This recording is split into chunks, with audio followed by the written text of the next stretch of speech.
오늘 말씀의 제목은 거짓을 버리고 참된 것을 말하라. 한 방송사가 신년 특집 프로그램으로 며느리와 시어머니 1000명을 대상으로 조사한 고부간의 거짓말을 방영을 했다고 합니다. 먼저 며느리가 시어머니에게 가장 많이 하는 거짓말, 공감이 되시는 며느님들이 계실지 모르겠습니다. 5가지를 제가 읽어드려 볼게요.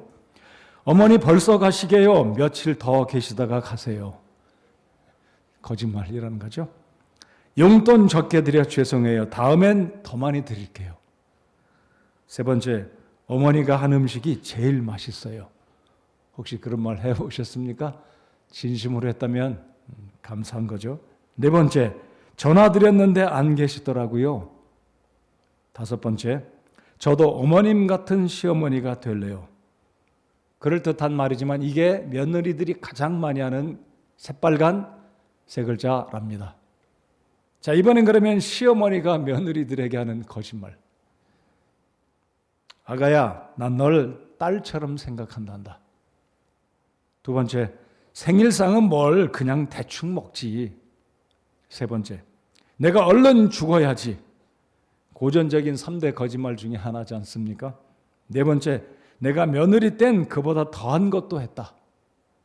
5번째, 좀 더 자라. 아침은 내가 할게. 이게 다 거짓말이라는 겁니다. 자, 여기에 언급되지 않은 우리 남자들의 거짓말, 직장인, 사장, 교회 성도들, 아버지, 남편, 아들, 우리들의 거짓말은 어떠한 것이 있는지, 특별히 상투적으로, 상습적으로, 습관적으로 하는 거짓말은 무엇인지 생각해 보시기 바랍니다. 때때로 거짓말하면서도 얼굴색 하나 바뀌지 않으면서 태연하게 거짓말하고 있지는 않은지 우리 자신을 살펴봐야 할 것입니다. 여러분, 그리스도인의 영성은 이 언행서부터 시작이 되고 이것이 고쳐지지 않는다면 하나님을 향해서, 사람을 향해서 우리의 크리스찬들의 영성은 결코 바로잡아지지 않을 것이다라고 저는 생각합니다. 디모데후서 3장에서 바울 사도는 말세의 모습을 언급하면서 이렇게 이야기를 합니다. 악한 자들과 유혹하는 자들은 점점 더 악하여져서 속이기도 하고 속기도 하리라. 속이기도 하고 속기도 하는 것이 말세의 모습이다라고 하나님은 말씀하십니다. 여러분, 거짓이란 남을 속이는 것만이 거짓이 아니다라고 생각합니다. 사실과 상관없는 이야기, 왜곡한다든지 과장한다든지 자신이 의도한 생각을 실제 발생한 것처럼 자신의 목적을 이루기 위해서 거짓말하는 것, 이 모든 것들은 속임이며 거짓말, 참된 진리, 진실을 말하지 않는 행위다라고 생각합니다. 그래서 오늘은 이 거짓에 대해서 오늘 본문으로 우리가 읽었던 에베소서 4장 24절, 25절 말씀과 함께 시편 101편을 본문으로 하나님의 말씀을 전하기 원합니다. 시 101편을 한번 열어주시겠습니다.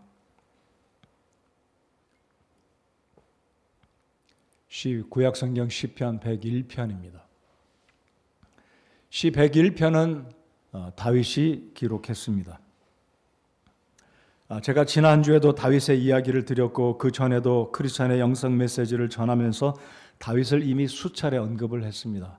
이 시 101편은 다윗이 왕으로 즉위하면서 왕의 즉위식에 사용하기 위해서 지은 시입니다. 그래서 이 시편을 통해 우리가 볼 수 있는 것은 다윗은 국가의 왕으로 지도자로 세움을 입으면서 어떻게 통치하고 백성들을 이끌어갈 것인지 정직하고 바른 인성과 하나님의 위임을 받은 권위를, 그 리더십을 올바로 수행하고자 하는 충정된 마음, 진솔한 마음으로 이 시편 101편을 기록했습니다. 자, 그러니까 이 시편 101편은 다윗의 통치 원리이자 그의 철학일 뿐만 아니라 오늘 이 시대를, 나라를 이끌어갈 대통령을 비롯해 지도자들, 아버지, 회사의 리더들, 교회의 리더들, 교사들, 중요한 지위에 있는 사람들에게 하나님이 어떠한 원리를 가지고 자신의 임무를 감당해야 할지 보여주는 굉장히 중요한 시편이다라고 저는 생각합니다. 우리나라가 대통령 이제 선거를 앞두고 있는데 둘 중에 한 사람이 될 거라고 저는 생각합니다. 근데 과연 둘 중에 한 사람이 누가 될지는 모르지만 하나님은 알고 계시고 하나님이 세워주시겠지만 정직한 사람이 되기를 우리 모두가 바랍니다. 바로 다윗이 이 101편에서 말했던 것처럼입니다. 자, 1절에서 보시면 이 시편 101편에서 다윗은 긍휼과 공의에 대한 이야기를 하고 있습니다. 자, 긍휼과 공의는 대통령으로서 필요한 사항이겠지만 왕으로 등극하는 자기 자신을 생각해 볼 때 1절에 내가 긍휼과 판단의 공의를 노래하리이다. 오 주여 내가 주께 노래하리이다. 그래서 1절에서 언급한 이 긍휼과 공의, 사랑, 자비 그리고 공의, 우리 하나님의 대표적인 속성이 사랑과 공의가 아니겠습니까? 그리고 그 다음 절에 쭉 내려가 보면 6절에 보시면 신실한 자들 위에 있어 내 눈이 땅의 신실한 자들 위에 있어 그들이 나와 함께 거하게 하리니 완전한 길 안에서 걷는 자 곧 그가 나를 섬길 것이다. 다윗은 자신을 포함해서 공의와 사랑과 공의와 자비, 공의와 긍휼로 이 나라 백성들을 이끌어갈 것을 언급하고 있으며 동시에 6절에서 신실한 자들, 속임이 없이 거짓이 없는 신실한 자들이 나를 또한 왕으로서 신하들로 백성들로 왕을 섬길 것이다. 그래서 6절은 저는 그렇게 생각합니다. 신실한 자들이 하나님을 섬길 것이고 하나님께 쓰임받게 된다는 사실을 이 6절의 말씀을 통해서 우리 모두가 다시 한번 돌아봐야 할 것입니다. 그래서 시편 101편에서 핵심되는 단어가 있다면 1절과 6절 긍휼과 자비가 필요하고 그리고 신실함이 우리 모두에게 필요하다는 것입니다. 자, 그러면 이 다윗은 2절에서 볼 때 2절을 저희들 다 같이 한번 읽어보실까요? 2절 시작. 내가 완전한 길 안에서 지혜롭게 행동하오리니 오 주께서 어느 때에 내게 오려 하시나이까. 내가 완전한 마음으로 내 집 안에서 걸으리이다. 말씀드렸듯이 다윗은 나라의 왕으로 내 집 안에서 걷겠다는 의미가 무엇입니까? 내가 이 나라를 왕으로 지도자로 이끌어가면서 하나님의 목전에 자비한 마음, 사랑의 마음, 그리고 공의, 굽지 않은 부정함과 뇌물이 없는 부패가 없는 공의 가운데 이 나라를 이끌어가는 그런 지도자가 되기를 바라서 완전한 길 안에서 지혜롭게 행동하겠다라고 스스로가 시를 적으면서 하나님께 다짐하고 있는 모습입니다. 자, 여기서 완전한 길이다. A perfect way. A perfect way. 완전한 길. 자, 이 완전한 길의 의미를 제가 두 가지 히브리어의 측면에서 말씀을 드려보고자 합니다. 히브리어로 이 완전한 길은 타밈이라고 합니다. 타밈이란 뜻은 완전하다, 올바르다, 바른 길이다 이런 의미인데 이 타밈이란 단어는 구약 성경에서 90여 회가 언급이 되고 있습니다. 자, 그럼 이 타밈이란 이 단어가 쓰여진 곳을 두 가지 사례를 말씀을 드려보면 여러분 구약에서 이스라엘 백성들은 하나님께 제사를 드릴 때 동물을 끌고 가 제물을 가지고 가서 하나님께 제사를 드리지 않습니까? 근데 이 제사로 드려질 동물의 그 조건은 눈이 멀거나 다리가 절거나 병든 동물은 하나님 앞에 제물로 드릴 때 제사로서의 합격된 제물이 안 됩니다. 그래서 온전하게 건강하고 털도 바르게 있고 색깔도 복잡하지 않고 튼실한 아주 좋은 동물이 하나님께 드려질 합격의 제물로 합격한다. 그래서 그것을 가리켜서 히브리어로 타밈이다라고 말합니다. 그러니까 하나님 앞에 제사를 드리는 동물도 불합격이 된 것은 안 된다라고 구약에서 하나님이 말씀하고 있다는 사실입니다. 두 번째 또 하나의 사례는 자, 이 아브라함이 75세 때 하나님께 부름을 받지 않습니까? 너는 내가 지시하는 땅으로 가라. 내가 너를 열국의 아버지로 삼을 것이고 너의 후손이 바닷가의 모래처럼 많이 늘어날 것이다. 너의 후손을 통해 온 세상의 복을 받을 것이다 라는 약속을 받고 아브라함이 믿음으로 고향을 떠나지 않습니까? 1년이 가고 10년이 가고 20년이 가고 어느덧 25년이 지났지만 아브라함이 100세를 가까이 이르도록 아들이 없었습니다.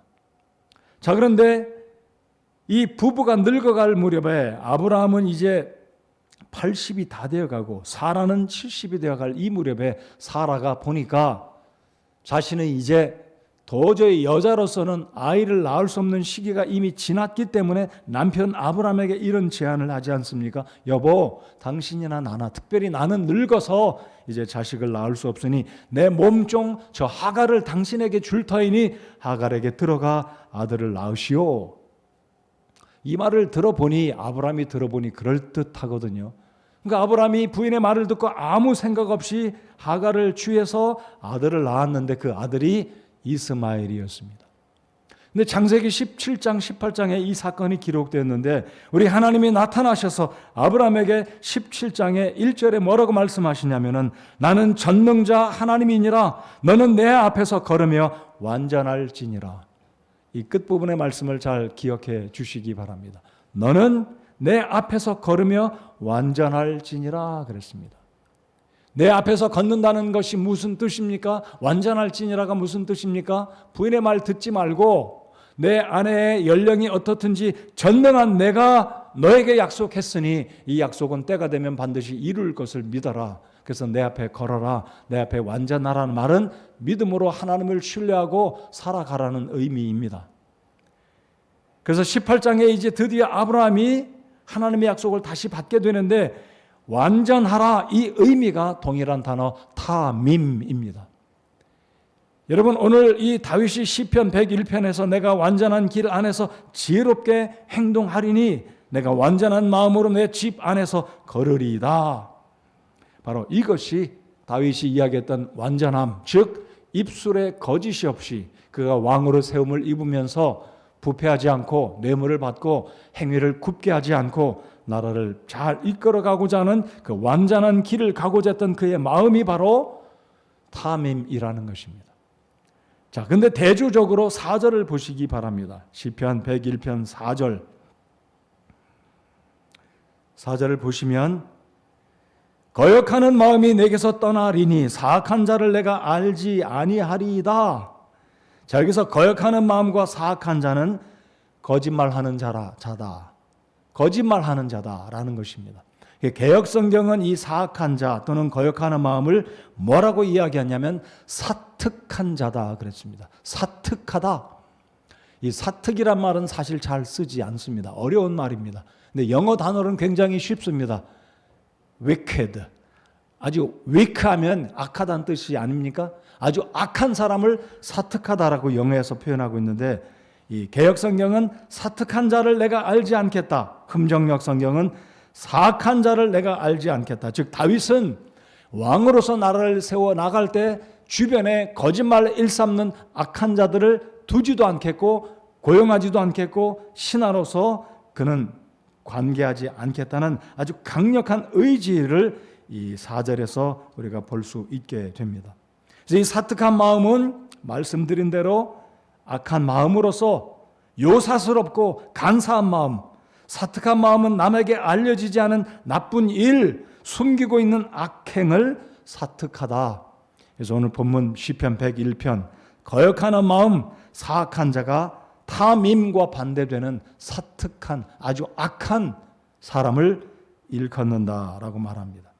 여러분 우리 예수님께서는 제가 일전에 말씀드렸듯이 이 마가복음 7장에서 사람을 더럽히는 것은 더러운 음식을 먹어서가 아니다. 부정한 음식을 먹어서가 아니다. 뭐 영양탕을 먹거나 뱀을 먹거나 이상한 음식을 먹으면 이 몸이 더러워지는 것이 아니라 사람이 실제로 더러워지는 것은 이 마음속에서 나와서 그 마음에 악한 생각이 나와서 사람을 악하게 한다라고 말씀하시면서 이런 말씀을 하고 계십니다. 속에서 곧 사람들의 마음에서 악한 생각, 간음, 음행, 살인, 도둑질, 탐욕, 사악함, 속임, 색욕, 악한 눈, 신성, 모독, 교만, 어리석음이 나오는데 이 모든 악한 것이 속에서 나와 사람을 더럽게 하느니라. 13가지입니다.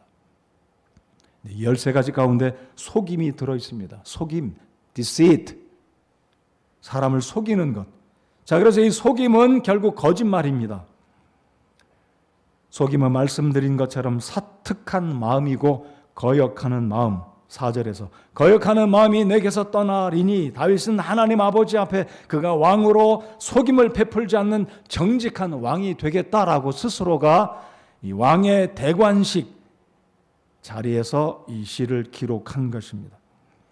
여러분, 속이는 이 마음, 거짓, 이 모든 것은 누구에게서 시작되었습니까? 사탄에게서 시작되었습니다. 남을 속이고 하나님을 대적했던 이 사탄은 에덴 동산에 우리가 잘 알고 있듯이 하와와 아담을 속였습니다. 거짓말로 유혹함으로 하와가 먼저 그 거짓말에 속아서 하나님이 금하신 선악을 알게 하는 나무의 열매를 따먹고 남편에게 줌으로 결국은 우리의 시조가 된 우리 모든 인류의 조상된 아담과 하와가 타락하게 되고 죽음에 이르게 되었습니다.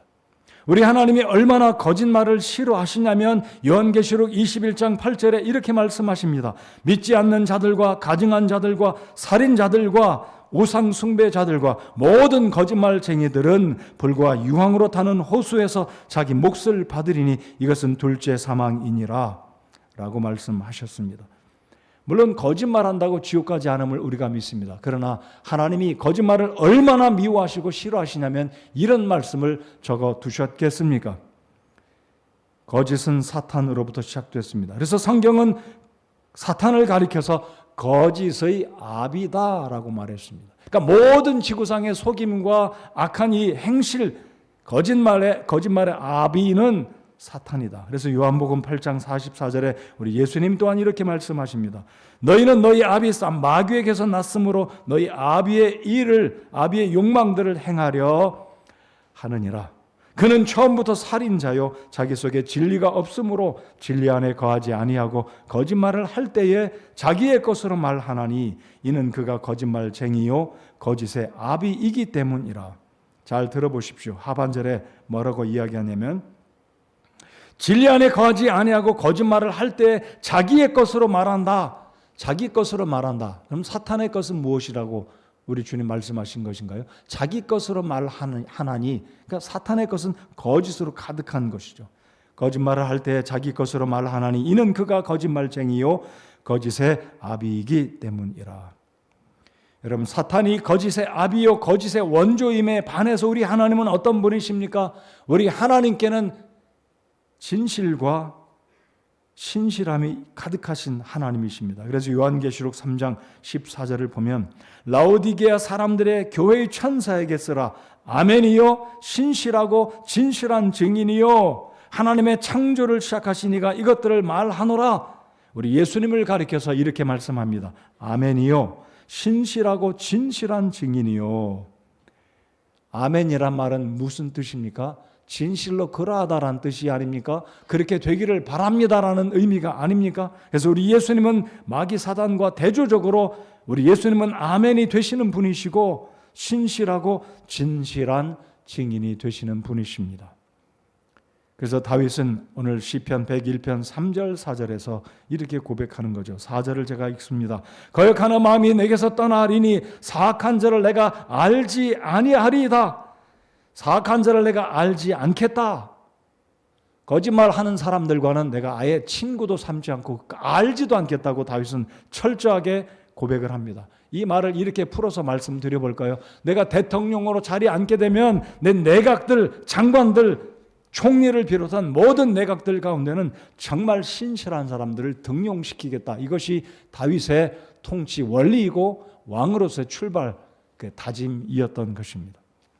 자, 5절부터 8절까지 다윗은 이렇게 또 이야기합니다. 5절부터 8절까지가 이제 마지막 시편 끝부분인데, 자, 5절부터 8절까지 보시겠습니다. 자, 이 5절로 8절까지 잘 보시면 두 가지 측면, 긍정적인 의미와 부정적인 의미의 말씀이 기록되어 있습니다. 다 같이 5절로 8절까지 저희들 읽겠습니다. 시작. 누구든지 자기 이웃을 몰래 헐뜯는 자는 내가 끊을 것이요 거만한 눈빛과 교만한 마음을 지닌 자는 내가 용납하지 아니하리이다. 내 눈이 땅에 신실한 자들 위에 있어 그들이 나와 함께 거하게 하리니 완전한 길 안에서 걷는 자 곧 그가 나를 섬기리이다. 속이는 자는 내 집안에 거하지 못하며 거짓말하는 자는 내 눈앞에서 머물지 못하리이다. 내가 땅의 모든 사악한 자를 일찍 멸하리니 이것은 사악하게 행하는 모든 자를 내가 주의 도시에서 끊으려 함이니이다. 자, 5절로 8절까지 긍정적인 측면과 부정적인 측면이 있다고 말씀을 드렸습니다. 자, 5절, 7절, 8절은 부정적인 측면에서 징계와 벌을 단호하게 시행하겠다라는 이 왕의 마음, 그의 왕의 의지적인 고백을 볼 수가 있고요. 그리고 6절에서는 긍정적인 측면으로 신실한 자들은 내가 알아주겠다. 신실한 자들은 내가 계속 등용시키고 내가 그 사람은 이 나라의 중책에서 백성들을 위한 일꾼으로 사용하겠다라고 말씀을 한 것입니다. 저는 이 말씀이 단순하게 다윗에게만 국한되어진, 다윗과 이스라엘 백성들에게만 국한되어진 말씀이 아니라 오늘 이 시대에 우리 살아계신 하나님께서 저와 여러분에게 주시는 말씀이다라고 믿습니다. 엊그제 뉴스 보니까 성남 대장동 땅과 연관된 한 사람이 목숨을 스스로 끊었는데, 이런 일들이 자주 일어나지 않습니까? 무슨 일하면 누가 가장 죽어버려요. 뛰어내리고 죽고. 저는 이게 실제로 자기가 죽은 건지 아니면 암수가 있었는지 잘 모르겠어요. 조사를 더 할 수가 없는 지경에 가서 안타깝습니다.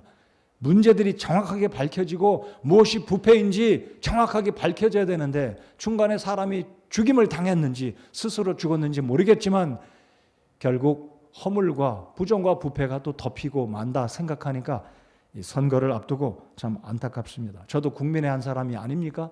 정확한 게 밝혀져서 이 나라의 올바른 사람이 대통령으로 지도자로 세워져야 되는데 어떻게 될지 모르겠어요. 자, 오늘 이 말씀 잘 보십시오.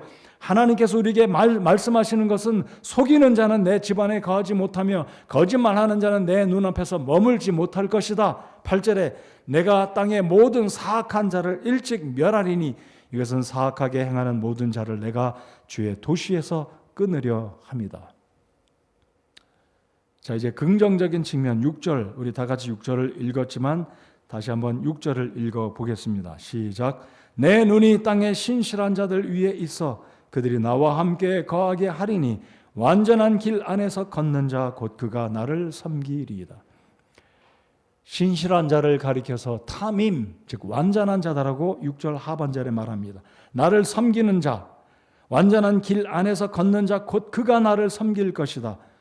그래서 다윗의 이 궁정에서 다윗의 통치 아래에서 신하로 중요한 자리에 등용이 돼서 쓰임받는 사람은 신실한 자, 완전한 길에 걷는 자, 거짓말하지 않는 자가 타밈, 온전한 자라고 하나님 말씀하고 계십니다. 그래서 오늘 이 시대에도 하나님께서 우리를 쓰시기 원하시는, 하나님께 쓰임받는 인생이 되기 원하는 모든 하나님의 백성들, 하나님의 종들, 설교자들, 목회자들 모두는 거짓 없이 정직하고 바르게 살아야 함을 우리가 믿습니다. 여러분 믿으시면 아멘 하십시다. 정직해야 됩니다. 자, 그러면 이 말씀은 다윗의 시를 통해서 오늘 이 시대를 살아가는 우리 모든 사람에게 주신 말씀이다라고 우리가 받아야 된다는 사실입니다. 최근에 대통령 후보자 중 한 사람이 지난주에 국가 조찬 기도에 나와서 자신은 분당의 한 교회에서 주님을 모시고 있다. 현재 진행형 분당의 한 교회에 나와서 주님을 모시고 있다라고 말했지만 그 교회 측의 말은 10년 전부터 교회 발길을 끊어 제적이 된 상태라고 말합니다. 여전히 국민을 우롱한 거죠. 표를 생각해서 자신은 크리스찬이다라고 말하고 있다는 거죠. 위장이 아닙니까? 위장은 속임이고 속임은 다시 말하면 거짓말입니다. 잠언 12장 19절 20절까지 보면 진리의 입술은 영원토록 굳게 세워지려니와 거짓말하는 혀는 잠시 있을 뿐이니라. 악을 꾀하는 자들의 마음에는 속임이 있으나 화평을 꾀하는 자들에게는 기쁨이 있느니라 말씀하십니다. 거짓말은 우리가 알듯이 또 다른 거짓말을 조장합니다. 이 거짓이 드러날까 봐 또다시 포장하고 숨기고 감싸다 보면 거짓말하면 또다시 거짓을 말하게 됩니다. 그래서 거짓말하는 사람은 늘 자신이 말했던 거짓을 드러나지 않게 하려고 반복적으로, 그리고 거짓말하다 보면 이것이 습관이 되어서 아예 양심의 가책도 느끼지 못하고 거짓말을 일삼습니다. 일삼는다는 거죠. 얼마나 피곤하겠습니까? 내가 언제 거짓말을 어떻게 했는데 그거 들키지 않으려고 다시 거짓말하려면 얼마나 피곤하고 얼마나 힘들겠습니까? 얼마나 스트레스가 크겠습니까? 잠언 28장 1절에서 우리 하나님이 이런 속성을 잘 아시기 때문에 이런 말씀을 하십니다. 사악한 자들은 쫓아오는 자가 없어도 도망하나 의로운 자들은 사자같이 담대하니라. 뭐 거짓말 안 하면 뭐가 두렵겠어요? 뭐 또 거짓말할 필요가 있겠습니까? 사실대로 말했으니까 뭐 두려울 게 뭐가 있겠습니까? 근데 우리가 때때로 이제 머리가 좀 나빠지고 기억력이 가물가물하니까 무슨 말 했는지 몰라서 다른 말을 할 수도 있다는 거죠. 그것은 우리가 이해할 수 있는 일이라고 생각합니다. 근데 의도적으로 거짓말하는 삶이 있다면 우리 하나님 아버지 앞에 우리 자신을 돌아봐야 할 것입니다. 에베소서 4장으로 다시 돌아오겠습니다. 오늘 본문의 말씀 에베소서 4장 24절 25절을 보시겠습니다.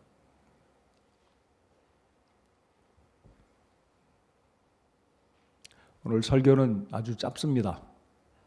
좋죠? 12시 전에 끝날 것 같아요. 11시 전에 끝날 것 같아요. 자, 4장 24절을 먼저 읽겠습니다. 시작. 또 너희가 하나님을 따라 의와 참된 거룩함으로 창조된 새 사람을 입을 것을 가르침을 받았으니. 그럼 24절에서는 칭의를 말하고요. 25절에서는 성화를 말합니다. 칭의, justification. 그리고 25절은 성화, sanctification. 자, just 하다면 의롭다는 뜻이잖아요. 공의롭다, just. 자, 그러면 왜 24절은 우리가 의롭게 됐는지, 왜 우리가 칭의를 입었는지 제가 다시 한번 더 읽습니다. 또 너희가 하나님을 따라 의와 참된 거룩함으로 창조된 새 사람을 입을 것을 가르침을 받았으니. 고린도후서 5장 17절 말씀 기억하시죠? 그런즉 누구든지 그리스도 안에 있는 자들은 모두 다 새로운 창조물, 새로운 피조물이 되었다라고 바울 사도가 선포합니다. 여러분, 예수 그리스도를 여러분의 구주로 영접하셔서 여러분 마음속에 성령님이 내주하고 계시다라고 믿으십니까? 그렇다면 우리는 칭의를 얻은 사람들입니다. 구원받아서 의롭게 된 사람들입니다. justify. 하나님께서 우리를 의롭다 하고 선포해 주시고 선언해 주시는 이 놀라운 특권과 축복을 받았습니다. 우리가 justified, 옳게 됐습니다. 의롭다함을 얻었습니다.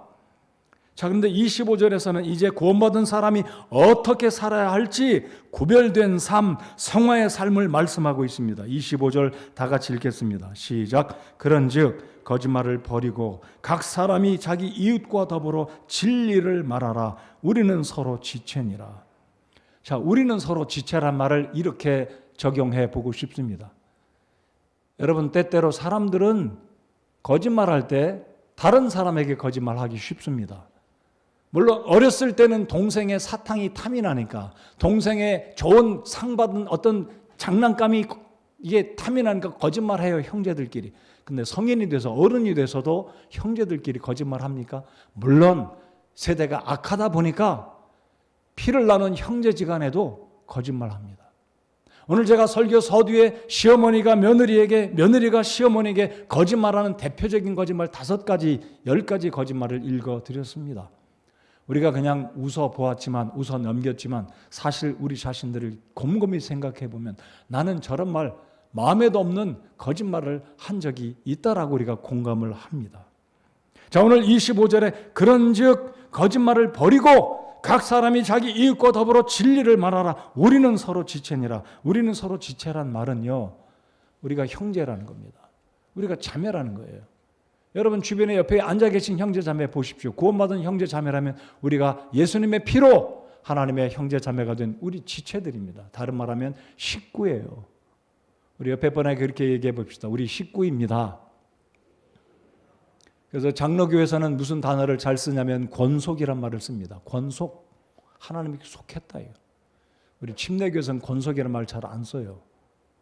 권속입니다. 지체예요. 형제 자매입니다. 맞습니까? 그러면 이 말씀을 잘 보십시오. 우리는 서로 지체니라. 그러므로 거짓말하지 말라는 말씀입니다. 그런지 거짓말을 버리고 각 사람이 자기 이웃과 더불어 진리를 말하라. 진실을 말하라라는 겁니다. 개역성경은 진실을 말하라. 우리 흠정역은 진리를 말하라 그랬어요. 진리를 말하라 그러니까 하나님 말씀 말하는 거 아닌가? 굉장히 넓게 생각할 수 있지만 이 의미는 쉬운 뜻입니다. 진실하라 이거예요. 거짓말을 버리고 속이지 말고 악하게 말하지 말고 아까 말씀드렸던 그 어려운 단어 뭐라고 말씀드렸나요? 그런 단어, 그런 어떤 생각들 다 버리고 진실을 말하라는 거예요. 솔직하라는 거예요. 잠언 12장 19절 20절에 진리의 입술은 영원토록 굳게 세워지려니와 거짓말하는 혀는 잠시 있을 뿐이니라. 악을 꾀하는 자들의 마음에는 속임이 있으나 화평을 꾀하는 자들에게는 기쁨이 있느니라. 말씀드린 것처럼 거짓말은 또 다른 거짓말을 조장합니다. 계속 속인다는 거죠.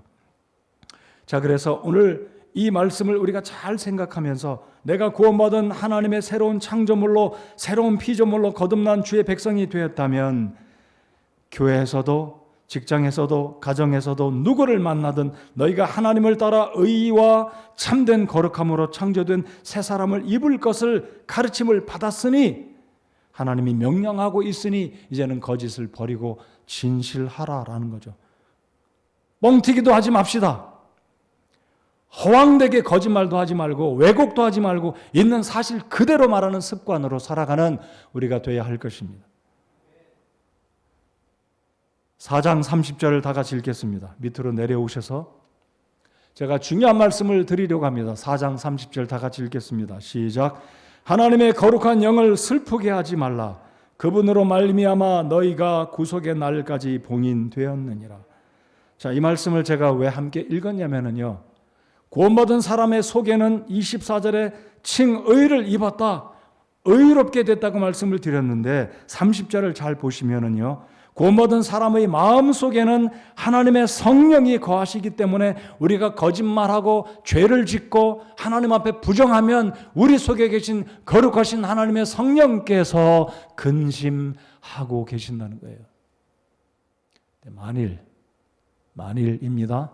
저를 보십시오. 만일 내가 상습적으로 습관적으로 거짓말하고 형제를 속이고 교회에서 누구를 만나든지 거짓말을 일삼는데도 불구하고 내 마음속에 전혀 거리낌이 없고 내 마음속에 성령이 근심하는 것을 느끼지 못하고 있다면 그 성도는 구원받지 못한 사람일 수 있다는 사실을 분명히 기억하시기 바랍니다.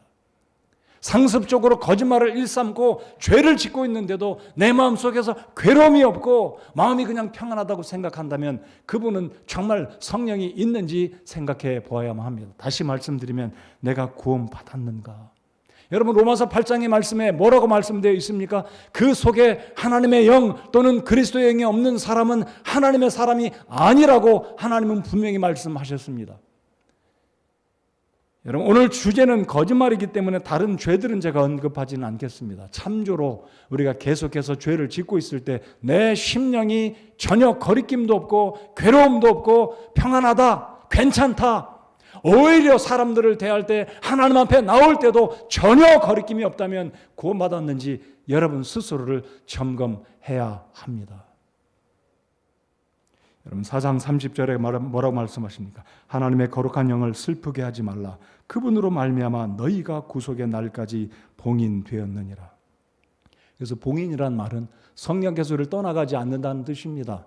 우리가 받은 구원을 캔슬하겠다, 딜리트하겠다, 없애겠다, 취소하겠다는 뜻이 아닙니다. 봉인됐다는 것은 우리가 23절에서 24절에서 우리가 구원받은 그 놀라운 축복이 영원히 천국 갈 때까지 보장된다. sealed 됐다는 뜻이에요. 보장됐다. 봉인이 됐다. 이 말은 구원받은 성도의 마음속에 성령이 절대로 떠나가지 않는다는 의미의 말씀입니다. 자, 그런데 구원받은 성도가 밥 먹듯이 거짓말하고 속이고 위장되고 포장하고 왜곡시키면서 하나님 앞에 성도들 앞에 목사 앞에서 전혀 부담을 갖지 않는다면 구원받은 사람인가요? 점검해 보셔야만 합니다. 말씀을 끝내겠습니다. 하나님 앞에 진정으로 내가 가책이 있다면 거짓말하는 습관을 고치려면 회개뿐이 없습니다. 하나님 앞에 회개해야 합니다. 그리고 진짜 회개는 그 사람에게 찾아가서 거짓말한 사실을 고백해야 합니다. 하나님께만 거짓말한 거 회개한 것은 반쪽짜리 회개라고 저는 생각합니다. 사람에게 의도적으로 접근해서 거짓말했으면 찾아가서 형제여 자매여 내가 이때는 이러했기 때문에 내가 부득이하게 본의 아니게 나도 사람인지라 거짓말했으니 용서해 주시오. 이게 진짜 회개입니다. 하나님께도 회개하시고 사람에게도 찾아가서 회개하십시오. 공개적으로 회개는 안 할지라도 개별적으로 찾아가서 회개하고 하나님 저를 이 거짓된 입술과 습관으로부터 저를 지켜주셔서 오늘 하나님 말씀처럼 너희가 하나님을 따라 의와 참된 거룩함으로 창조된 새 사람을 입을 것을 가르침을 받았으니 그런즉 거짓말을 버리고 각 사람이 자기 이웃과 더불어 진리를 말하라. 우리는 서로 지체니라. 하나님께서 저와 여러분을 구원받은 성도로 여겨주시고 우리라고 표현해 주시는 이 말씀이 저는 감사하다고 생각이 됩니다. 여러분, 그리스도인의 영성은 거창한 데서부터 시작하지 않습니다. 크리스천의 영성은 언어의 습관에서부터 시작이 된다고 저는 믿습니다. 거짓을 금하고 정직하고 참된 말을 할 때, 신실한 삶을 살아갈 때 영성의 기초가 쌓이고, 영성의 기초가 쌓여서 그것을 기반으로 살아갈 때 하나님이 기뻐하시고 그 인생을 하나님이 인정해 주시고 세상에서도 형통하고 하나님이 들어 쓰시는 귀한 복된 인생으로 살아가게 될 것을 믿습니다. 솔직하게 살아가십시다. 정직하게 살아가십시다. 우리 그리스도인들이 먼저 솔직하고 정직해야 이 나라 지도자들이 백성들을 우롱하지 않고 속이지 못할 것입니다. 정직한 사회, 정직한 교회, 정직한 가정, 신실한 우리의 가정이 될 때 우리 주변에 하나님이 우리의 삶을 인정해 주시고 복 주실 것이라고 믿습니다. 성도 여러분들 꼭 기억하십시오. 뛰어난 영성의 시작은 거짓을 그치고 신실한 삶을, 정직한 삶을 기초로 할 때 우리의 믿음이 제뉴인한 믿음이 될 것을 믿습니다. 기도하겠습니다.